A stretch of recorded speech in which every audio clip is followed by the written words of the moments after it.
आज संडेचा एपिसोड बघितला, विकेंडचा वार. काल सॅटर्डे नंतर आज घरामध्ये संडेला काही गेस्ट वगैरे पण आले होते. शेवटच्या हप्त्यामध्ये असताना सुद्धा सलमान खानकडून एकदाही बॅशिंग मिळालेली नाहीये या पूर्ण सीझनमध्ये प्रणित मोरे याला. एक क्वचितच कंटेस्टंट आपल्याला हिस्ट्रीमध्ये पण शोधून मिळतील की ज्यांना एकदाही बॅशिंग करण्यात आलं नाही होस्ट करून. मला दाखवा तुम्ही अख्ख्या सीझनमध्ये सलमान खाननी 4-5 वाक्यामध्ये प्रणित मोरेला बॅश केलेला आहे. प्रणित मोरेच्या चुका शोधून काढलेल्या आहेत सीझनमधल्या, त्या आठवड्यामधल्या, आणि त्याला झापलेला आहे. बाहेरच्या गोष्टी सोडून द्या, आपण घरातल्या गोष्टींबद्दल बोलतोय. तर प्रणित मोरे खरंच गेम खूप चांगला खेळलेला आहे. त्या घरामध्ये असा एकही कंटेस्टंट नाहीये ज्याला सलमान खाननी ह्या पूर्ण सीझनमध्ये झापलं नाहीये. पण प्रणित मोरे हा एक असा कंटेस्टंट आहे ज्याला आत्तापर्यंत झापलं नाहीये. आणि आजही सलमान खाननी म्हटलं, तू चांगलं करतोयस, तुला नाही झापणार आहे. समजून जावा, ज्यांची आजच्या एपिसोडमध्ये पोलकोल झाली, थोडीफार गडबड आहे. काहींची जास्त गडबड आहे, काहींची कमी गडबड आहे. एपिसोडची सुरुवात झाली तानिया मित्तल यांची पोलखोल की तुझं स्टोर रूम पहिला 2,500 स्क्वेअर फूटचं होतं, नंतर 5,000 झालं, आता 10,000 झालंय आणि ते आता रिडेव्हलपमेंटला गेलंय वगैरे वगैरे. त्यानंतर सलमान खाननी हेही म्हटलं की हिने ना लिफ्ट ऑलरेडी 85 फ्लोअरची बांधून ठेवले, बाकी मजले एकावर एक आत्ता चढवत जातात, आत्ता 10 फ्लोअरपर्यंत आलेले. प्रत्येक विकेंडच्या वारला तानिया मित्तलची पोलखोली होतच असते. एखादा कोणता तरी गेस्ट येतो, तो म्हणतो माझ्या किचनमध्ये लिफ्ट नाही, मग मी तानिया मित्तल एवढा श्रीमंत नाही, असं प्रत्येक जण येऊन हा डायलॉग मारतो. त्यानंतर जो टास्क दिला होता की पिठामध्ये तोंड बुडवायचं होतं, तर तो टास्क प्रणित मोरेला जास्तचा टफ टास्क दिला असं मला वाटतं. चॉईस जी दिली, एक साईडला मालती, एक साईडला अश्नूर जिला त्यांनी डे 1 पासून घरामध्ये त्याची मैत्रीण आहे, आणि दुसरी मालती जी की आत्ता एक नवीन मैत्रीण झालेली आहे. आणि प्रश्न पण असे डेंजर विचारले की फूट पडलीच पाहिजे, आणि मालती तर डोक्यात ऑलरेडी शॉर्टच वाटते. तर ते तसंच झालेलं आहे आणि ते आपल्याला एपिसोडच्या शेवटला पाहायलाही मिळालं. त्यानंतर फोटो बघून ठरवायचा जो टास्क होता की टॉप 5 मध्ये कोण राहील आणि कोणते 4 कंटेस्टंट टॉप 5 मध्ये नसतील. फरहानाने या टास्कची सुरुवात केली आणि फरहाना सुरुवातीलाच भसकली. प्रणित मोरे सारख्या कंटेस्टंटला ती टॉप 5 मध्ये बघत नाही, जो आतापर्यंत प्रत्येक आठवड्याला नॉमिनेट राहिलाय, प्रत्येक आठवड्याला टॉप 2 मध्ये वोटिंगमध्ये आलाय. आजही तिने ऑब्झर्व नसेल केलं तर 2nd नंबरला त्याला सेव्ह केलं गेलं सलमान खानकडून, आणि अशा कंटेस्टंटला ती म्हणते की हा टॉप 5 मध्ये नसेल. मग आता तिने अशी बकवास सुरुवात केली तर बाकीच्यांचं डिस्कस करण्यात पण काहीच पॉईंट नाहीये. आज बऱ्याच जणांची पोलखोल झालेली आहे, पण अगेन अख्ख्या एपिसोडमध्ये तुम्ही बघितलं तर फरहानाची पोलखोल झालेली आहे. प्रत्येक कंटेस्टंटनी म्हटलं हिच्यासारखा निगेटिव्ह चेहरा लोकांना बघायला आवडणार नाही विनर म्हणून. गौरव खन्नाची पोलखोल झालेली आहे, ती आपण बघूया त्या ॲस्ट्रॉलॉजीच्या याच्यामध्ये. त्यानंतर मग टॉप 4 मध्ये आम्हाला सेव्ह नाही केला. त्यानंतर आपण बघितलं तर तानियाची पण पोलखोल केलेली. अश्नूर तर कुठं ना कुठं तरी अजून तरी बिग बॉस कडूनच तिचा गेमच वीक म्हणून म्हटला जातोय.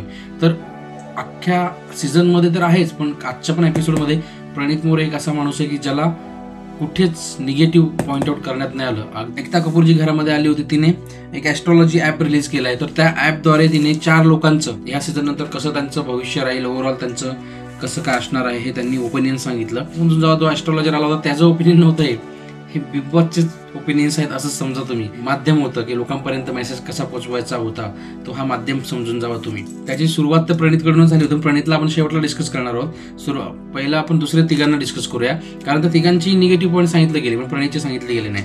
तर फरहानाचं जे डिस्कशन सांगितलं त्यांनी भविष्याचं, तर त्यामध्ये निगेटिव्ह पॉईंट्स काय होते की कम्युनिकेशन इश्यूज आहेत, वाणीमध्ये मिठास नाहीये, कोणतेही मुद्दे पुढे आणते, ते तिला जरा सांभाळावं लागेल, म्हणजे निगेटिव्ह पॉईंट काढला. आणि सलमान बाजूने फरहानाच्या याला म्हणतो की हा पीस ऍक्टिव्हिस्ट भी आहे, कोणत्या अँगल से पता नाही, असं काहीतरी म्हणून गेला. त्यानंतर गौरवला ॲस्ट्रॉलॉजरने काय म्हणलं की ॲस्ट्रॉलॉजरनी म्हणण्यापेक्षा मी तर म्हणेन हे बिग बॉस कडून आलेले आहे पुढे की डबल फेस, जे सगळे लोक पण बाहेर म्हणतात ना की हा खरा चेहरा दाखवत नाही, तर दोहरा चेहरा, डबल फेस, हे सरळ गौरवला बोलण्यात आलं आणि त्यातून तो बाहेर यायला पाहिजे आणि ग्राउंडेड रियालिटीमध्ये त्याने राहिलं पाहिजे, हे गौरवसाठी बोलण्यात आलं. त्यानंतर तानियाचं जे म्हणण्यात आलं त्यामध्ये तानिया ही लोकांना आकर्षित करते, मोहिनी विद्यामध्ये ती शातीर आहे असं म्हणण्यात आलं ॲस्ट्रॉलॉजर कडून. तो हिच्याकडून वाचून राहावा, इससे बचके रहिये असं सांगण्यात आलं. त्यानंतर मग प्रणित मोरेबद्दल आता तुम्ही तिघांचे ऐकले पॉईंट्स, निगेटिव्ह पॉईंट्स जे होते ते मी तुम्हाला सांगितले. पण प्रणित मोरेचा कुठलाही निगेटिव्ह पॉईंट नाही सांगता, फक्त एवढंच सांगितलं त्या ॲस्ट्रॉलॉजरने, फ्युचर ब्राईट आहे, बाहेर निकलने के बाद इसका स्ट्रगल खत्म होगा. समजून जावा की बिग बॉसला काय सेटअप तुम्हाला पुढे द्यायचं आहे, बिग बॉसला काय थिंकिंग तुम्हाला पुढे द्यायची आहे. ह्या प्रणित मोरेला तुम्ही बघितलं ना, तर ह्याचे निगेटिव्ह पॉईंट्स हे लोकांकडून व्हायरल केले जातात मुद्दामून, पण ॲक्च्युअलमध्ये ते नाही आहेत. ते शोधून काढून उगाच करायचे म्हणून कोण केले जातात की दोस्तीमध्ये हे, दोस्तीमध्ये ते. अरे त्याची पण काहीतरी थिंकिंग आहे, त्याचे पण काहीतरी डिसिजन्स आहेत. सगळं काही तुमच्यानुसारच चालायचं झालं तर गेम कधी खेळायचा मग तो. त्यानंतर एकता कपूरने आम्हाला आणि तानियाला कास्ट केलं, ऑफर दिली, आणि तानिया येड्यासारखी करायला लागली.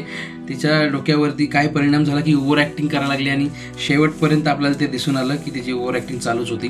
सुपरस्टार गौरव खन्नाला विचारावं लागलं एकता मॅडमला की अरे आपके साथ काम करने का मौका कब मिलेगा, अरे आप तो सुपरस्टार हो, आपको क्या ज़रूरत है इनके साथ काम करने की सुपरस्टार जी. त्यानंतर सलमान खान सर आज फुल ऑन मूडमध्ये दिसत होते, सगळ्यांना रोस्ट करत होते. परंतु प्रणित मोरेवरती एक जोक गाण मारला. मला तर असं वाटलं ते बाहेर प्रणित जी जोक मारून आलाय त्याचाच बदला बाबा अजून पण घेतोय. ती एकता कपूर म्हणली की प्रणित का अरे चाट तो अच्छा दिख रहा है, तर सलमान लगेच डायलॉग मारते हा ये बहुत चाटेगा आगे जाके. एविक्शन वरती आलं तर जे नॉमिनेटेड कंटेस्टंट होते 8 त्यामधले 4 लोकांना पहिलं सेव्ह करण्यात आलं. आता हे 4 जे सेव्ह झाले हे टॉप वोटिंगमध्ये असणार हे तर कन्फर्म आहे. त्यामध्ये पहिलं नाव घेतलं गेलं जिकेचं. सिक्वेन्स बघा, पहिलं नाव घेतलं गेलं जिकेचं, ज्याला की सर्वात जास्त वोटिंग ही असणारच आहे. त्यानंतर सेकंड नाव प्रणितचं, म्हणजे टॉप 2 मध्ये हे लोक वोटिंगमध्ये होते. त्यानंतर अश्नूर आणि फराना, तर अश्नूर ही टॉप 4 मध्ये आलेली आहे. तर हे एक ओव्हरऑल कॅल्क्युलेशन्स बिघडवणारं गणित दिसतं इथे वोटिंग वाईज. त्यानंतर मग आपण बघितलं जे बॉटम 4 ठेवले लोक होती त्यामध्ये अमाल, तानिया, मालती आणि कुनिका. तर अमाल हा टॉप 4 मधून डायरेक्टली बॉटम 4 मध्ये राहिला होता ह्या वोटिंगमध्ये. त्यामध्ये शेवटला तानिया, मालती, कुनिका असणार यात काही डाऊट नाही. आणि ह्यामधून कुनिकाला घरामधून बाहेर काढण्यात आलेलं आहे. आणि डबल एविक्शन झालं असतं तर मालती घराबाहेर गेली असती, पण कुनिकाचं आज एविक्शन झालं. कुनिका मॅडम ही तसं बघायला गेलं तर बाहेरच्या सपोर्टच्या मानाने ह्यामध्ये खूप जास्त आठवडे राहिल्या. हे सगळ्यांनी माहिती आहे, सगळे ॲक्सेप्टी करतात. कसं काय राहिलेले असू द्या, कुणाच्या सपोर्टने, बिग बॉसच्या सपोर्टने वगैरे, पण ओव्हरऑल एजच्या वगैरे हिशोबाने जर म्हटलं तर घरामध्ये त्यांचं ॲक्टिव्हनेस पण होता, किचनमध्ये का होईना पण होता. किचनमध्ये सतत काम करताना दिसत होता, किचनमध्ये सदा कदा ॲक्टिव्ह दिसत होता. त्यामुळे म्हणा ह्या सीझनमध्ये लोकांना चांगलं खायला मिळालं. घरचं रोज हलवा बनत होता, प्रत्येक आठवड्याला यांच्या पुऱ्या बनत होत्या आणि काय नवीन यांचं चालूच होतं. प्रॉपर किचन पॉलिटिक्स ह्या सीझनमध्ये ह्या कुनिका मॅडममुळे पाहायला मिळाले आपल्याला. आणि हॅट्स ऑफ कुनिका मॅडमला, कारण एवढं सोपं नाही एवढे आठवडे तिथे काढणं. कारण त्यांचा जो एज ग्रुप आहे ना, ह्या एज ग्रुपला कोण सपोर्ट नाही तेवढं करत डायरेक्टली. आम्हाला आपण एवढं चांगलं म्हणतो त्यांच्याबद्दल, पण जाऊन आपण वोट नाही करत ह्यांना सपोर्ट नाही करत. कारण त्या हिशोबाने खूप बेस्ट खेळला. तर आजच्या एपिसोड पाहिल्यानंतर तुम्हाला काय वाटतंय, बिग बॉसच्या कॅल्क्युलेशन्समध्ये तुम्हाला फेरबदल वाटता आहेत का? कारण ज्या प्रकारे जिकेला अजूनही एक्सपोज केलं जातंय, ज्या प्रकारे फरानाला एक्सपोज केलं जातंय, ज्या प्रकारे प्रणित मोरेला अजूनही काही वाईट बोललं जात नाही, कारण त्याने काही केलेलंच नाहीये. फक्त एवढंच आहे की त्याला दोस्तीच्या नावाखालीच सगळीकडे अडकवलं जातंय फक्त. बाकी त्याने घरामध्ये काय वाईट केले मला सांगा. भारी खेळलाय ना आतापर्यंत तो, की त्यासारखा कंटेस्टंट पण शोधून मिळणार नाही तुम्हाला. प्रॉपरली एकदम व्हॅल्यूज जे माझ्या मनाला योग्य वाटते ते योग्य, चुकीचं वाटते ते चुकीचं आहे. आणि तो आज मालतीला बोललाही मला काही गेम वगैरे कळत नाही, जे रिअल आहे ते रिअल मी राहतोय. आणि तसंच राहिलाय तो घरामध्ये. जर बिग बॉस रियालिटी शो मध्ये जर रियालिटी कोणी दाखवली असेल ना तर तो आहे प्रणित मोरे. तुम्ही कितीही म्हणा त्यांनी दोस्तीने निभावले, त्यांनी काही नाही निभावलं, पण त्याच्या एवढ्या गोष्टी कोणीच नाही निभावलेल्या. मलाही अजून कुठेतरी वाटतंय की प्रणित, जीके, फराना हे 3 टॉप 3 मध्ये कॅल्क्युलेशन मध्ये आहेतच, पण आता 4थ्या आणि 5व्या नंबरसाठी बरीचशी रेस होणार आहे. कारण अश्नूर ही वरती आलेली आहे, वोटिंगनुसार पण वरती आलेले आहे. अमाल आहे, अश्नूर आहे, अमाल आहे. आता मालती काय त्यांचे कॉन्टॅक्ट्स लागणार आहेत आणि मालतीला पण काय पुढे पुश करण्याचा प्रयत्न केला जाईल का हे बघण्यामध्ये मजा येणार आहे. ह्या आठवड्यामध्ये मिड वीक एविक्शन सुद्धा होऊ शकतं. आता या मिड वीक एविक्शनमध्ये कोणाला बाहेर काढलं जाऊ शकतंय, अश्नूरची गेम बिग बॉस करेल का, अश्नूरला वोटिंग जर चांगलं आलंय तर अश्नूरला घरच्यांच्या वोटिंगने वगैरे बाहेर काढण्याचा प्रयत्न केला जाईल का, किंवा तुम्हाला काय वाटतं नेक्स्ट कोणाचा गेम होईल, शेहबाज, तानिया, मालती ह्या तिघांमधून कोणी बाहेर जाईल, अश्नूरला टार्गेट केलं जाईल? कमेंट करून नक्की सांगा. की विनर म्हणून तुम्ही कोण पाहताय कमेंट करून सांगा. भेटूया पुढच्या व्हिडिओमध्ये. तोपर्यंत धन्यवाद.